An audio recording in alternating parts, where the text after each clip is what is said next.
This podcast is a quest for well-being, a quest for a meaningful life through the exploration of fundamental truth. Enlightening ideas, insights on physical, mental, and spiritual health. The inspiration is love. The aspiration is to awaken new ways of thinking that can lead us to a new way of being well. Welcome to Body, Mind, and Soul Healing Conversations.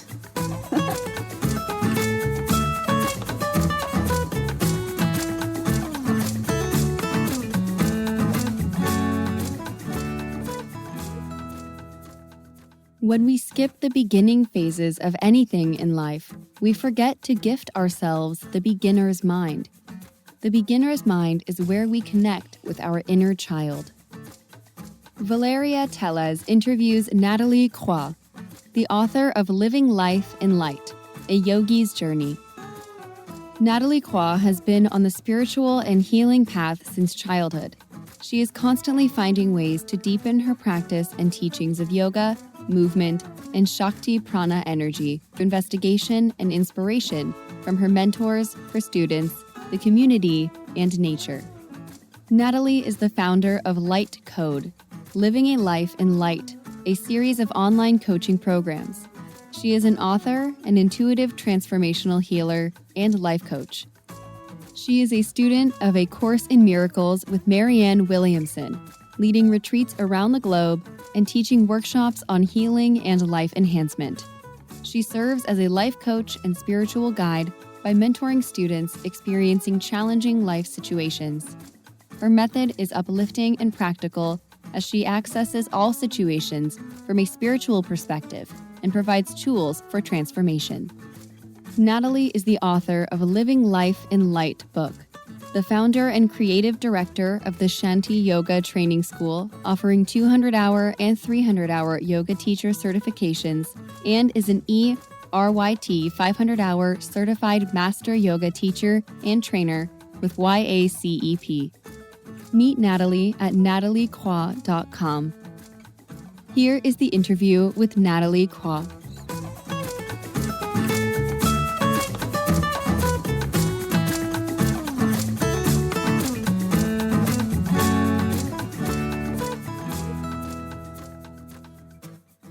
In your own words, who is Nathalie Croix? Oh my God. Okay, that really caught me off surprise. Nathalie Croix, it's so interesting because that's such a big question, right? Like, who is a person? It's so many things. For one, I'd like to say I really have always considered myself since I was a kid, or I should say maybe teenager, when I started having some awareness, citizen of the world. That's the first thing that comes up. I grew up living in many different countries, traveling. I went to one time I counted 12 schools or 11 or 13, something like that, many schools in different countries, friends from all different races, speaking 4 different languages with a mother from Brazil, a father from France, so that's my life. And I never really thought that the world was different. To me, the world was always diversity. And, and besides that, all the stuff that I know, yoga and meditation, healthy healing. But I was also a fashion model when I was young. I mean, there's so many different aspects of one human, sometimes sad, sometimes happy, Right. Oh, yes, I do know. Tell me about it. Thank you for the question. Yeah, thank you, Nathalie, for your answer, your wisdom. It makes me think about the idea that some human beings have that judgment, that we sometimes judge others because they're different. So what do you think are the obstacles to seeing life the way you do, or the way perhaps I do too? That's a very good question. Okay, so maybe I'll start with a conversation I was having earlier today with a friend of mine, that human beings have so many parameters. I don't know if you say it like that, but like I'm thinking like like a box. Like you are told that this is good, this is bad. You are told all these things and you believe it.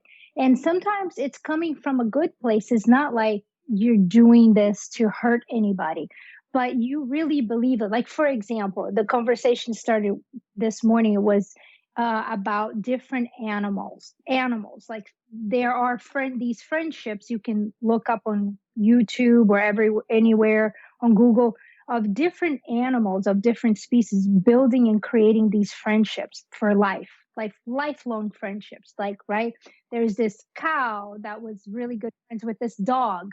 It's all over the internet. But when you talk about diverse, that happens with human beings too. Like with humans, it's like skin color or nationality. But this is because we're conditioned, we're preconditioned to these thoughts and these beliefs because we were told maybe generations, maybe it was like grandfather's grandfather, and it comes down through the bloodline that, oh, okay, here's a turtle and you're not supposed to have a relationship with a turtle. But says who? Once we understand that we are vibrational beings, and once we understand that there's infinite amounts of possibilities, whether it's with, other judgment of other people or animals or other beings, we understand that, it's really, there's infinite amounts. You can become best friends with a turtle. You can become best friends with an animal, or with another human that comes from another religion, another country, another background, another, belief system. So I think it's all in our head. And that, just to answer your question, I think those are the barriers. It's all in our mindset. But once we remove that veil, the thin veil, then you're open. So when you speak of conditionings, that makes me think about healing and healing methods. Getting to the subject of your book and what you do. So your book is titled Living Life in Light, a Yogi's Journey. Talk to me about that for a moment. Yeah, so the book is really it was an expression of a lifelong of me being this. I've always felt, for me, everybody has their own. I just sort of, even when I was 12 and 13, the things that really I was passionate about was like consciousness and and meditation. And I would understand that if I went into nature and I could communicate maybe with the trees. So then I came across yoga and I, went to India for 4 trips, studied Ashtanga with the Ashtanga master, Sri K. Patabi Joyce, did all these yoga teacher trainings. But at the same time, besides teaching yoga and all that, I also, again, the theme of open, I was very open and curious. I should say curious, about other things. Like, what are other things that can heal the spirit, the body, the mind, spirit, and understanding that this is consistently changing. There's always changing. It's never static. It's not like, oh, I did this yoga today, check, got there.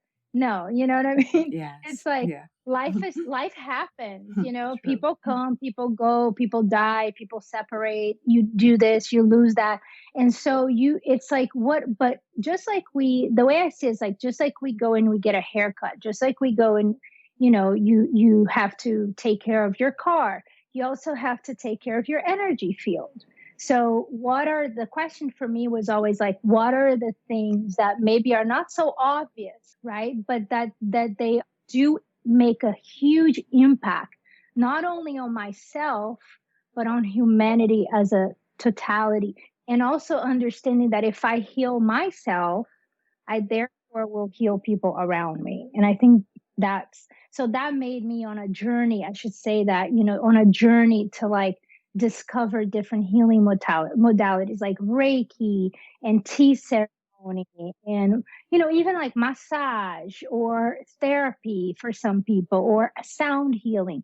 There's a lot of things. I say this because my book, Living Life in Life, lists a lot of different things, including earthing and grounding and, different healing modalities. But I feel all of that is I'm passionate about it, but I also think it's necessary, for everybody.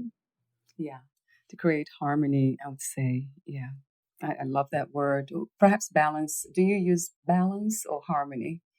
Love both of the words. I always go back and forth between both those words, but I think balance is so great, especially when we think of today's world, there's so many different things going on. And even like you and I were very connected online and we love this, but it's also nice to balance to get away from it and go to the woods or go Mm, swim in the ocean, yeah, yeah. it's like so many things that we can do, but then we don't have to do all that. We can also use the internet and teach online. And I'm open to the different things if we can find that balance.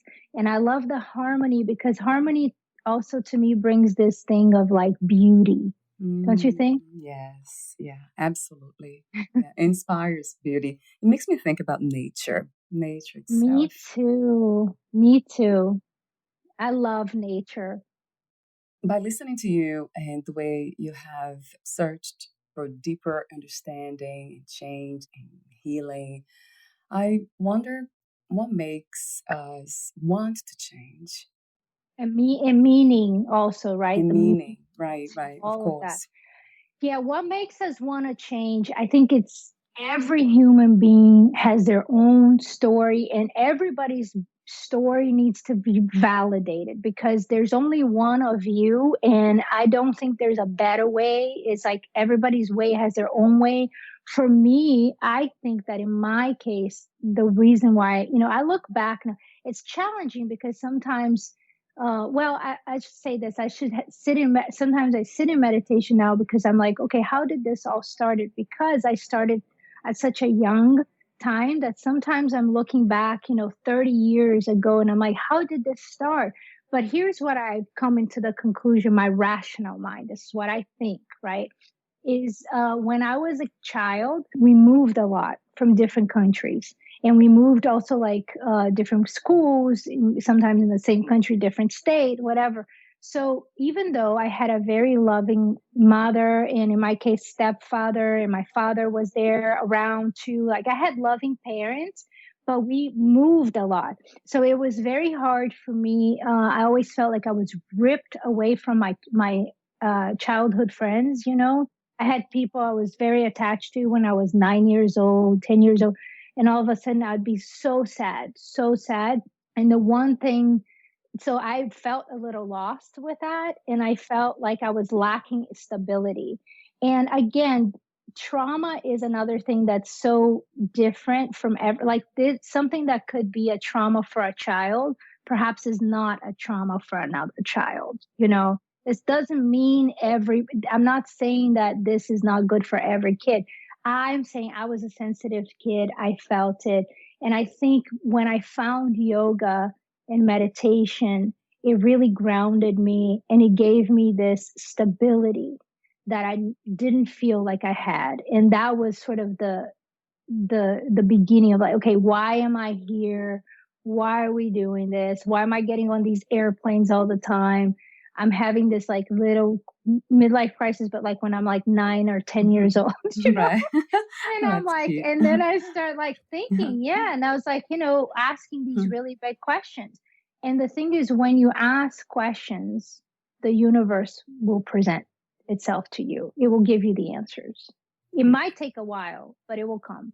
When you speak of stability, and then we just talked earlier about balance and harmony, do you connect all this to finding inner peace? Yes, but again, that's I totally connect with that inner peace, right? But what is inner peace for me Mm, might not be inner peace for somebody else. You see, it's so interesting these things because I grew up, traveling like that so much until I was like, in my 20s, that early mid 20s, that then when I became an adult, like I'm talking more like 30s and now 40s, I don't really like, for me, inner peace is I want to be home. I like to be home with my garden, with my animals and ground. I don't really crave traveling that much. In fact, I don't even like to get on airplanes anymore. So it's it's challenging because I have family in Brazil, so I do want to go see them, but the whole idea of like going somewhere kind of stresses me out. versus like you look at somebody else, even before pandemic, you know what I mean? But you look at somebody else, and somebody else, some of my friends, when they were in their 30s, finally becoming an adult, getting a little more money. Oh my God, now I can see the world. I find so much joy in these adventures, joy. I find inner peace. I'm going everywhere. And it's the opposite, you see? But they're both equally good and amazing. Yeah, that's a good point. And I never thought it this way. This definition of inner peace being that change for everyone, that is something to reflect upon. And I know what you mean, that inner peace also begins inside, right? Yeah, yeah. Furthermore, yes. I think I connect inner peace to acceptance, just being in acceptance of what is happening in the moment, the way it's happening, the way you are behaving or speaking or doing. It doesn't really matter.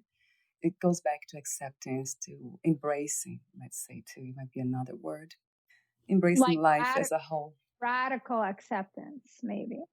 I Oh, love yeah, I that. love that too. Yeah, Yeah. you speak about that in your book, and I absolutely love Yeah. this concept, this idea of embracing it all. And Valeria, what I'm thinking too is like equanimity. You know Mm. that word, like Oh, in yes. Buddhism, that comes a lot. So that's to me, I equate inner peace with a lot with like equanimity, because it's that thing that you become less reactive. You just, it's more a state of serene, which is I mean, as I'm assuming, I don't know if you know, but it's challenging for me. It's challenging for a lot of people I work with. Yeah. What is enlightenment to you, Natalie? Oh my God. Yeah, it's a big question. So, I've heard of so many different perspectives of enlightenment since I started on journey and discovering, even when I was in my teens and then 20s, and going to India and talking to gurus and talking to, enlightened masters and what is enlightenment. And then I've, coming to a place that you are completely free. This is what I've heard. I'll give you a few variations, like completely free from, any more karma or worries or anything that brings you down or reaction. You just feel very expansive, that you're a multidimensional being, that you're you find this freedom, that you really understand what life is all about. You have this wisdom about you and this huge light. And then there's this concept that you can from there transcend and decide in the yogi principles. It's like you could decide that you never come back to earth, that you just like done, right? That's this maybe is your last life. And from there on, like, who knows, maybe your spirit joins the universe or nature or all things. But it could also be, there's another form of enlightenment that I love, this is that you could also choose to come back to earth, to then you learned through many lives, you had many experiences, and you cleared everything, all your karmas, all your things, you clear, and then you come back to share that light and that love through teachings, with other people or podcasts or however it is your expression. But you can come back and you can share that light. That's a choice that an enlightened being could have. And then there's another way that I see enlightenment, and I teach this to my students, is that I really believe that there's a very big possibility that every human being can experience enlightenment while still alive. Like, you have glimpses of enlightenment. So sometimes if you go to a yoga class and you have really good practice, I know, because yogis can relate to this a lot. And then at the end, you're like, oh my God, and it's like that yoga glow that they say. Well, to me, that is enlightenment. It's a piece of that light.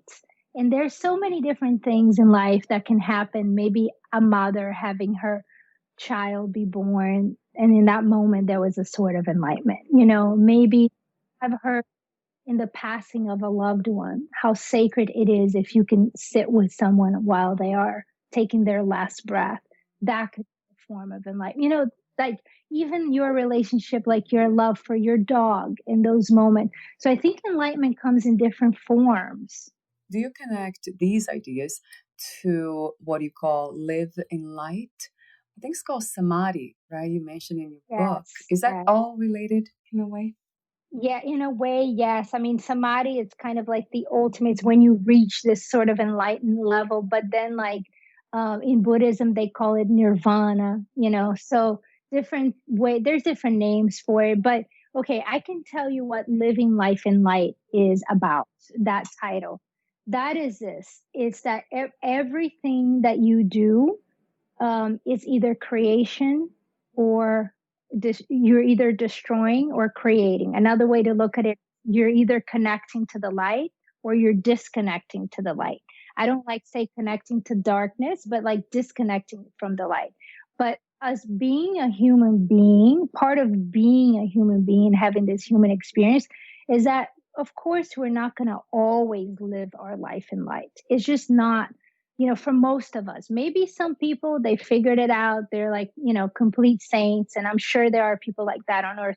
But, for most of us, we have better days and worse days and not so good days and then better days. So it's kind of navigating that. So living life in light, this title is about like, here are all the things, all the techniques, the tools, the concepts, this, spirituality that I found in my life that have helped me on this path to live life in like quote unquote as an ideal, as like this is, this connects me to the light. Doesn't mean I like one of the things is gardening. There's so many different things, but does this mean that I'm 100% living my life in light? The answer would be no. And the other one more thing that I tell my students is if you disconnect, if you do something, this is something so silly. Maybe it's your friend's birthday, you go out, or it's carnival, in New Orleans. I lived near New Orleans or Brazil, and you overdo it, you overindulge, and then totally kind of disconnect from the light for 2, 3. Okay, you're aware of that. So now, okay, we did that. You're human. That's part of human being. We're spiritual beings having a human exist. So that now that you know that, what are you going to do next? Okay, so maybe for the next 2, 3 days, you're going to go to the infrared sauna. You're going to drink more coconut water. You're going to now not drink anything for alcohol or anything like that for many days. So you do the opposite so that you come back to a state of equanimity, to a state of more balance, like we were talking. So at all minutes, we are disconnecting and we're connecting and disconnecting. And I don't want people to be judgmental about that, but just have an awareness of what you're doing. What do you think is the purpose of life, the human experience? I think the human experience is to take care of our planet. Earth is our home. I think the trees are sentient beings. I think the plants are sentient beings. I think all animals in the animal kingdom, including humans, are exactly the same. Nobody deserves more than the other.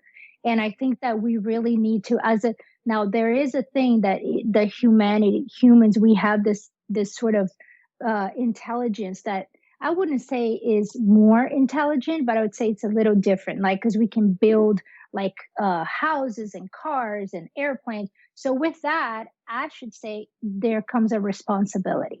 And the responsibility really should be to primarily take care of our planet like it is our home, because it is, as it is, and the waters, not pollute the waters. Like we have to make choices every day. If your life can be just about enhancing people's lives around you, your life, people's lives around you, and the planet, then that's an amazing life.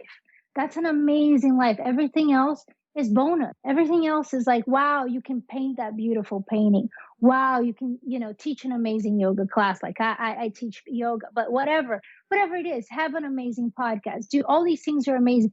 But it starts with something so basic. We have to make the world a better place. And I know it sounds like very cliche, but it's important. That's why I think we are here to heal the planet. I think what I'm also trying to say is that human beings, we are so smart. We have the capability, right?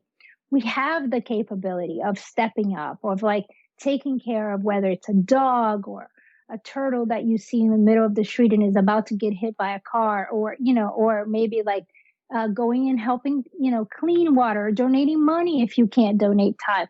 But it's time that we all become more awakened in that sense, like every day. Oh, I love your message, Nathalie. Beautiful Thank you. wisdom, profound wisdom, true wisdom to me. So thank you for that. Thank you. Well, I love all you're doing too. And, I love your podcast. It's so beautiful. All the guests that you're having, it's a lot of really good energy and you're very focused, right? If we are to make big change, we'll be together. You teach yoga. So I noticed that there are many different kinds and styles of yoga. So I'm wondering why and how do we choose one? hmm It's a really good question, Valeria. So the yogis have something they call the margas. The margas, like long story short, are different yogi paths. One of it is yana yoga, which is the yoga of wisdom, which means you could just a great example of that is a philosopher called Krishnamurti, who is, he just like a writer. Just I'm gonna try to give examples of different people. Then we have karma yoga, which is like the yoga of doing for others, of service, not doing because you want the like saying, oh, I did this, I'm going to get an award, kind of like that doing when you do something that maybe not nobody even knows you did it, but you're just doing it. That's really good karma, right? Service or serving, or even when you go give your time, but sometimes people don't have time. Okay, do give your money, however you want to help, the world assist. I don't even like the word help. It's more like assist, contribute. That's karma yoga, which is really beautiful.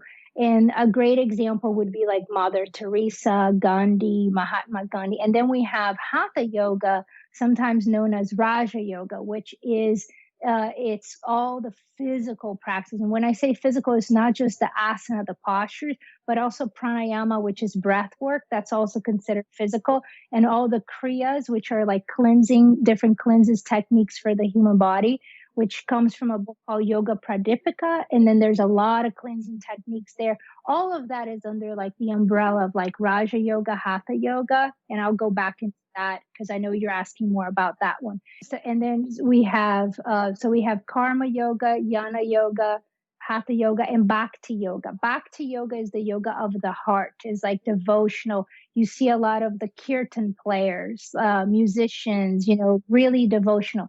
So I say this because it's important to understand that yoga is not just the postures, right? It's one way. And you don't have margas means different paths. You don't have to be one of these that I said.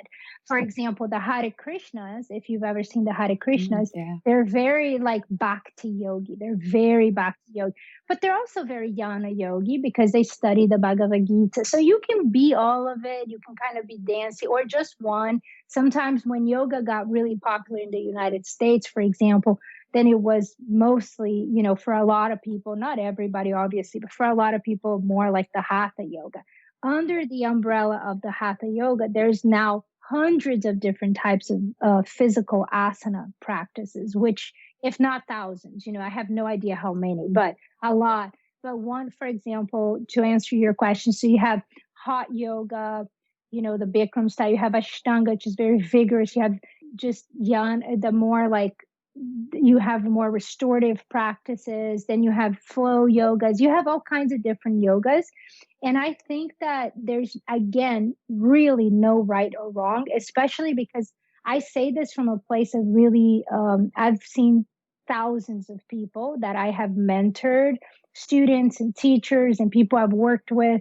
And there's yoga nidra, that's totally relaxation. I mean, all of them are great. I just feel, like I say, Iyengar yoga, alignment. Oh my God, there's so many. But I just feel that just finding a practice that resonates with your body and finding a practice that maybe in that moment of your life resonates with your mind, like your mental, emotional state and everything. So that plays a big part. People who are younger, and they're very active and they're very capable physically, they might gravitate towards like a power yoga practice. People who maybe are different age, their bone density is changing, everything's a little different. Maybe they want something more calm, more soothing. So, it's all good. It's just about finding one that works for you. But I also want to say something that came to me recently. And when I mean recently is maybe the last like 5 years. I used to think it was only like, okay, different styles, whatever style is for you at one time. But now I've had this realization that it's also like the teacher. It's also who do you gravitate towards. So the energy of the transmission of a practice that's so intimate and so beautiful, such as yoga, is so, or meditation or something like that, the person, meaning where it's coming from, the transmission sometimes is even more important than what kind of style it is. So for me, at the point that I am in my life, I understand from a very deep level that everything is frequency, everything is vibration. And I don't want anything in my energy field, especially if I'm like gonna invest on it, my time and money, and go and drive to a place or even do it on Zoom. I'm not going to be in any environment unless my heart space resonates with the person who's giving me that transmission. We have to be somewhat in the same frequency. It doesn't have to be like the same, but I have to feel, because I tell you, some yoga teachers, just when they enter the room and they say hello, or a meditation teacher or whatever, that's it. Everything changes for you that day. So it's a transmission, that's what I think people need to really ask those questions, like, who are you spending time with? What are you watching on TV? Who are you taking yoga classes with? Who is it coming from? What's that are they actually living? Are they living, are they walking their talk? So in a way, Nathalie, the yoga style will find us. Yes. Have you heard that thing, when the student is ready, the teacher appears? Right, right. Right? And also, when you ask, so wake up every morning, do your morning rituals, journal, even if it's 5 minutes. Tell the universe what you want. If you can't even speak it out loud, put it out there. I am telling you, once you ask, you just have to, like you said, just then be open to the messages, be aware, but it will come. It will come, and you will know. Oh my God, I was supposed to do this, So true. Yeah, I do believe that the universe, God, the creator, whatever we call this thing that's holding all this together, it's doing the work, it's doing what it's supposed to do. So I do trust that. What is love to you, Nathalie? Love is, I think you have to love yourself first on a very deep level, which sometimes it requires forgiveness of not knowing better, of not doing some things that maybe it's very easy to have some resentment, even from when you were childhood and then teenagers and in 20s and 30s. And sometimes I feel people carry that resentment within themselves for a long time, many years, even if they're married and they still have that kind of weird resentment. And I think we have to really learn how to peel the layers of the onion, which is our own self, and clear, which is why all these healing modalities are so important. Come to a place to really accept yourself for who you are, and forgive yourself for not knowing better when you thought you made the mistakes that you made, which is, and learn to let go and release, because it's a very important thing to let go. And, I say this, but I feel like I'm still working through it too. Because sometimes, you think about your memories. Oh, I should have done this better or that relationship, my first relationship, you know what I'm saying? Like, and it's like, my God, let go, you're done. So love begins with yourself. And when you really learn and you really understand and you know how to love yourself, like with unconditional love, even on the days that you show up and maybe you wake up and you're like in a bad mood, you were not the best of the human beings, you're like, oh my God, I should have known better. Okay, forgive yourself again, and know that tomorrow is a new day and you can start again, and just love yourself unconditionally. And from that love, because when you love yourself, you can't help but love another, then you will, everybody who comes across you, whether it's, the bus driver, the person at the mailbox or whatever, everybody, supermarket, you will see them with love. You will look at them with love. And that's a completely different human experience, We know this because when you're disconnected, like when you're kind of off, and then you go to the supermarket, you go to the pharmacy, you go this and that, and then everything's kind of off, people are off to you. And then there are those days that you wake up and you're really like in your, you're aligned, you're connected, and then everybody's nice to you, everybody's just in the state of flow. To me, that is love. Because if I say to you, okay, it's finding the most beautiful partnership in the world, well, what happens when that person dies? Or what happens if you separate, divorce, or die? That's a romantic kind of love. That's not, it's beautiful, but if you have love, you have love for that and for everything on a much bigger scale. So that is love. I find it interesting the way you connect love to acceptance, forgiveness. So when you mentioned that, connecting that back to yoga in your book, you say yoga is a practice of radical acceptance, which you mentioned early in this conversation. And you also said, with radical acceptance comes radical forgiveness. Yoga is a healing art. I love that too. How did you become a writer? Yeah, that's a very interesting thing because when I always loved journaling, especially when I was a child. And maybe it had to do with the fact that we were moving so much. And I was maybe trying to find, I have maybe like 5 or 6 journals that I wrote between like the age of 8 and like 17. I think maybe it was me trying to find something, a meaning, trying to understand the different countries, the people, the relationships, why I left this person. Maybe because I didn't have that. I mean, I had really great friends, but because I maybe wasn't in one place the whole time, the journaling was my escape. It was my best friend. It was where I could really say everything I wanted to say, put it down, read it again, look at it again, understand myself. Oh my God, I thought like that a year ago. So that was a very interesting process for me. And then from that, I decided I went to college for dance, kinesiology, and journalism.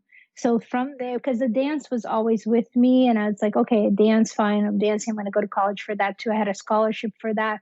But the journalism was the part of me. I wanted print journalism that wanted to interview people and write. So in a way, I always wrote, I always wrote in college. I was very into literature and those classes. And then writing blogs. So the book was actually a very natural, organic process. I'm finishing like 2 other, one planner and another book that I'm writing now about frequency and healing. I think I'm going to always write. It was something that's always been there. Did you set an intention when you wrote your book, Living Life in Light? I set an intention for this book so what I did is I programmed this book. I went into a very deep meditational state, and it wasn't just one day. It was like a conscious intention. While I was writing the book, I went into it and I programmed the book with distant Reiki energy healing. And my intention was that whatever household that this book would go to, that there's a healing light that is connected to it, and it would light up the space, bringing this Reiki, I'm sure the universal sort of love or sparkle of universe abundance and all that Reiki healing light into whoever came in contact with the book. So that was my intention, that the book would be like an omen to whoever got the book. And another thing about the book is that you can read it from beginning to end, but the other intention was that someone could hold it, connect with their heart space, take a deep breath, flip the pages, and then see where you land. And then that would be sort of the message of the day, your message of the day. So, yeah. I love that. You see, I just flipped the pages. I'm sorry and I landed on balance. It's funny because and it's always like that, this book with me. Do you mind if I read this small passage? Absolutely. Yes, please. Okay. So I just landed and we were talking on balance. So balance. Life is about balance, finding the equilibrium so that we can navigate this life in the most peaceful manners with its ups and downs. When you feel a strong emotion arising, say to yourself, this too shall pass. If we are not mindful, it is easy to get addicted to our highs and our lows. When you are addicted to your highs and lows, life becomes a roller coaster and nothing is ever good enough. We all know people who are so attached to their feelings and emotions that everything shakes them off their center. When we are depending on feelings at all times, we become less efficient in life. So in this book, we have explored and continue to explore the notion of your life as a mission statement. So what is your mission statement? Everyone has one. Find it. Once you know why you are here and what kind of legacy you want to leave on our planet, then you must navigate your ups and downs in life gracefully, elegantly, with the intention of staying grounded in equanimity and not losing your center. Yeah. I love that too. We were talking about. Yeah. So In your book, in the end, you also have your favorite recipes section. That was a surprise to me. Yeah. I do have a question. I have a few questions left. We're almost at the end about vegetarianism, veganism. Is this something that's another path in a way, another way to live more in light? Yeah. So I mean, I promote plant-based foods and place plant-based eating, which is vegetarianism, and the reason is because one of the first concepts in yoga, it's a very big concept, is called ahimsa, and ahimsa means nonviolence. And so when you can say nonviolent, what is nonviolent? Oh yes, don't steal, don't go beat somebody. Of course, those are the very obvious nonviolence. But then let's dig a little deeper. Yoga and philosophy and mindful living, and anybody who's connected to spirituality in a better way for all, then we have to go a little deeper and say, okay, what does this really mean? So if you're hurting someone else, you're hurting your own self.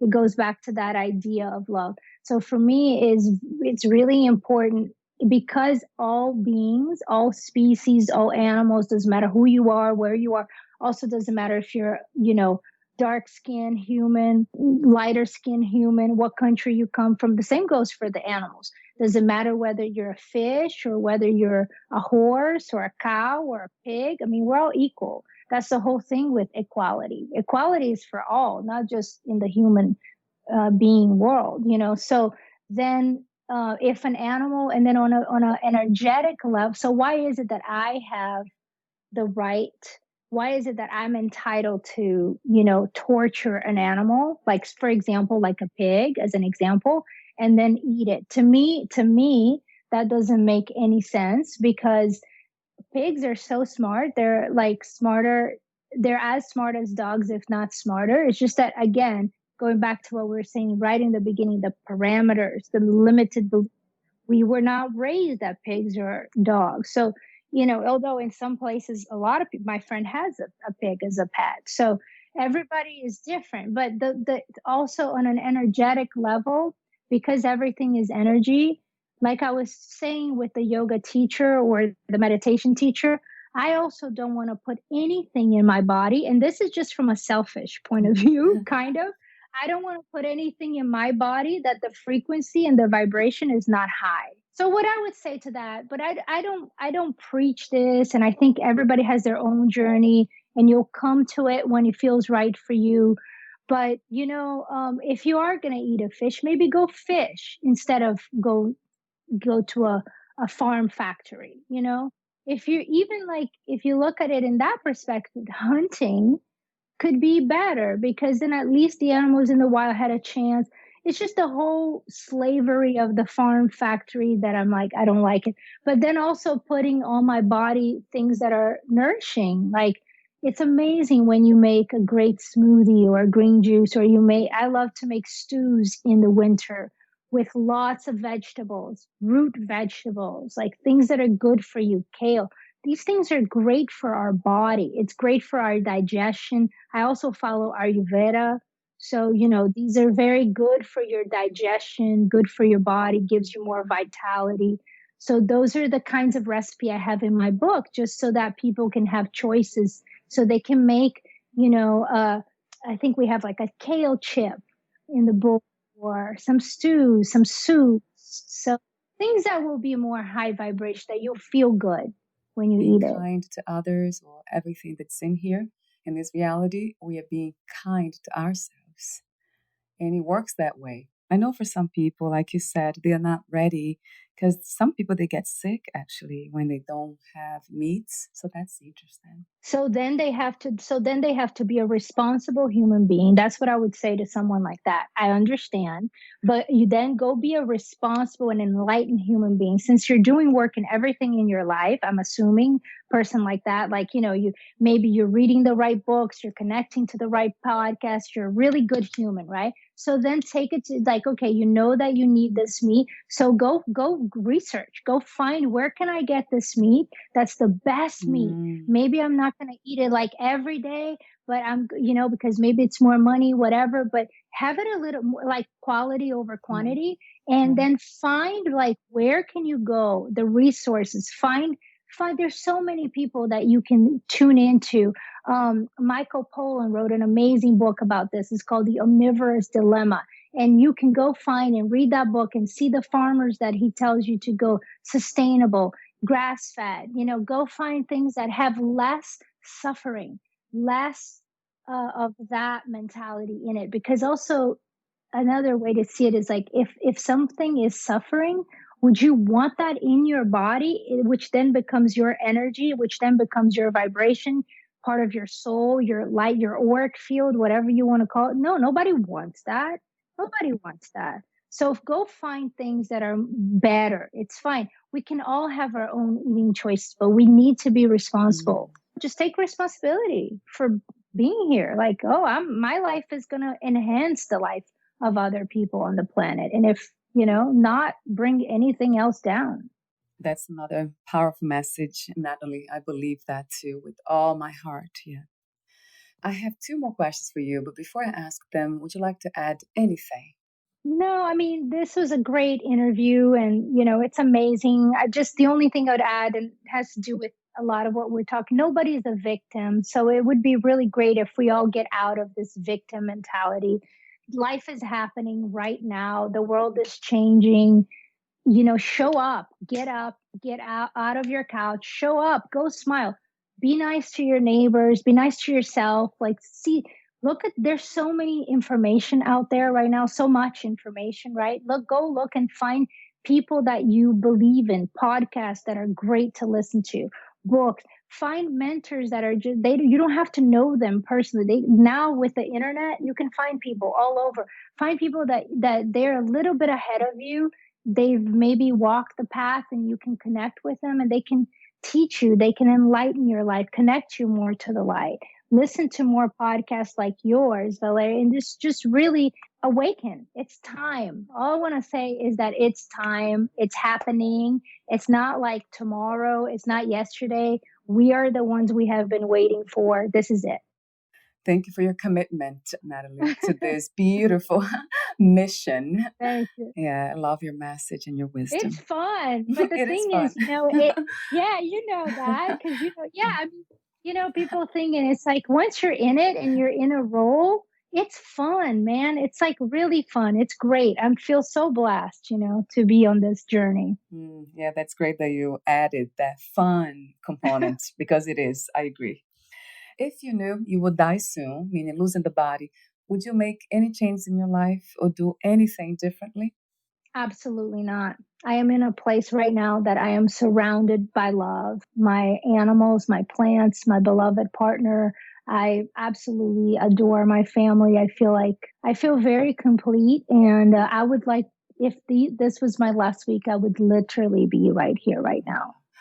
I love that answer. And I love my community. I haven't mentioned them, but my students, my community, some of them have been with me for 2 decades or plus. I am so blessed, So for a situation like this, it is my duty to wake up and give back. Every day I have to give back.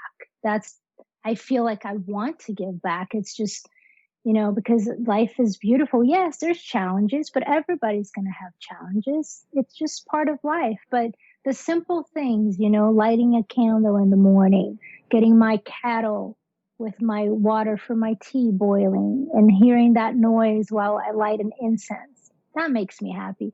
Fresh flowers, fresh flowers are so beautiful. That makes me happy just to listening to you about these things. Yeah, I mean, we got to stop sometimes, and I say this from a loving place, but I work with a lot of people too, and I'm sure you talk to a lot of people too. Sometimes it's almost like something out there, that trip or that house or that car. Once you get that, that's going to be, it's like, no, it's happening right now. This is it. Make it beautiful. Every day is beautiful. What are three things about life you know for sure as of this moment? That's like so I know this is gonna be not maybe the answer, but it's so hard to know for sure anything. Okay. Yeah, I should say maybe I should say that Mhm. what I know for sure is everything is always changing. And what I know for sure is that the only thing that I know that is for sure is the impermanence of things. And that is a deep concept. It's something that I have had to be okay with, to sit in the seat of my soul with it, to also go back in meditations about my mortality, about death, but not just about that, but that the possibility that this beautiful life that I just told you that I love and that I would be here the last week could vanish in a heartbeat. Because, we don't know. A couple weeks ago, we had a hurricane that came by where I live. There's different things that could happen. Sometimes you see situation, you're like, oh my God, this twister came and took this house, or somebody you really love could all of a sudden be gone in a split of a second. To me, it's really it's a practice for me, a practice because it's not like I got their check, but a practice of like be okay knowing that yes, you love this, but it's also impermanent and I don't know what's going to happen. Okay, that's okay. Thank you so much again, Nathalie, for your authentic presence, for your profound wisdom, for sharing that with me and everyone else who will listen to this. Thank you so much for having me. I mean, it's so awesome. I was really looking forward to our conversation today, Valeria. Where can we find more information about you, your books, products, services, and future projects? Thank you. So my website is Nathalie Croix, which is NATHALIECROIX.com. My Instagram is at Nathalie Croix. And then my yoga training school, which we do everything virtually now. We have a lot of different online programs and offerings, including some coaching programs on the side of the training school. We do 200, 300-hour yoga teacher trainings and classes and membership online, all kinds of stuff that I can't even remember all right now. It's shantiyogatrainingschool.com, shantiyogatrainingschool.com. Living Life in Light is in Barnes & Nobles, Amazon, also livinglifeinlight.com. And thank you. Pleasure. Awesome. Thank you, Nathalie. So we'll talk soon. Bye for now. Bye.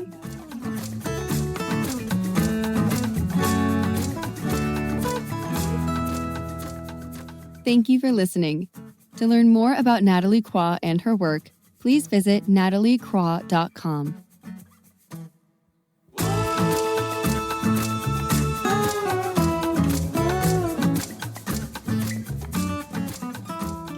To learn more about this podcast, please visit fitforjoy.org/podcast. I want to thank the Patreon members, Lawrence McGrath, Mark Basden, Terry Clayton, and Aidan Vickrock. Thank you again for listening, and bye for now.